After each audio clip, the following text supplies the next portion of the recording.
ሰላም ጤና ይስጥልን ውድ የአቻሬ ሚዲያ ተከታታዮች፣ እንግዲህ ዛሬ ደግሞ በእውነት በጣም በሚያሳዝን ዜና ነው የመጣሁት። እጅግ በጣም አዝኛለሁ። ሁሉም ህዝብ አዝኗል።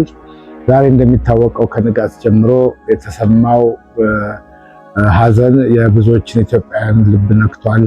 የሰማኸኝ በለው ሞት ከተሰማ ሰዓት ጀምሮ ብዙ ኢትዮጵያውያን በተለያየ ዘዴ መገናኛ ዘዴ ሀዘናቸውን ሲገልጡ ነው የቆዩት።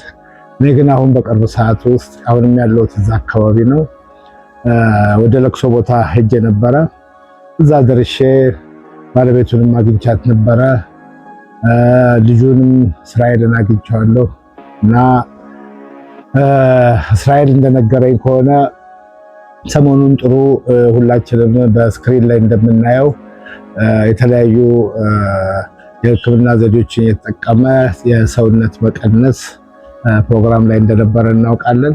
በተረፈ ግን ዛሬ ጠዋት ላይ ትንሽ ደካከመው ነው ያለኝ ልጁ። ደካከመውና እኔን ጠሩኝ።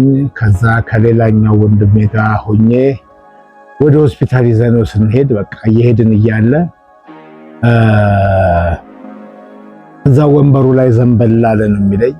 ከዛ በኋላ ግን እዛው በፍጥነት ሆስፒታል ሐኪም ቤት ከደረሱ በኋላ እዛው ሐኪም ቤት ይዘውት እንደገቡ ወዲያው ነው፣ ብዙም አልቆየ፣ ወዲያው ነው ያለፈው ማለት ነው ሰሜና። በጣም ነው የሚያሳዝነው።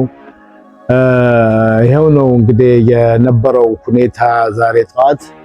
አሁን ግን ወደዚህ ወደ ሀዘን ቤቱ እንደሄድኩኝ የአካባቢው ህብረተሰብ ተሰብስቦ የራሱ እዛው ሰፈር ውስጥ የተቋቋመ ትልቅ እድር ሁሉን ነገር እያደረጉ ነው።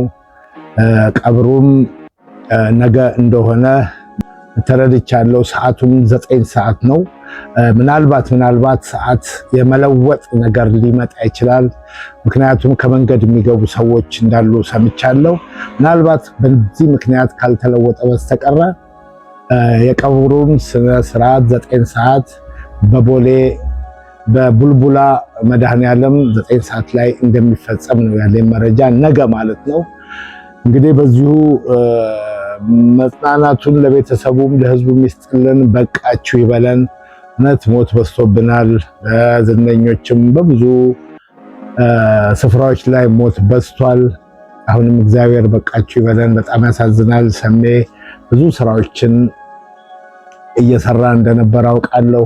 የሰራቸውን ስራዎች ሁሉ አሰምቶኛል። ሰሞኑንም ስንደዋወል ነበር፣ እንስቃለን፣ እንጫወታለን። ጥርሱንም ተሰርቶ ደውሎልኝ ነበረ። እንግዲህ ሳቅ ከኔ በላይ አትስቅም እያለ ይቀልድ ነበር እና በጣም ነው የሚያሳዝነው። ከዚህ በኋላ የሚሆነውን እየተከታተልኩ አደርሳችኋለሁ። አመሰግናለሁ።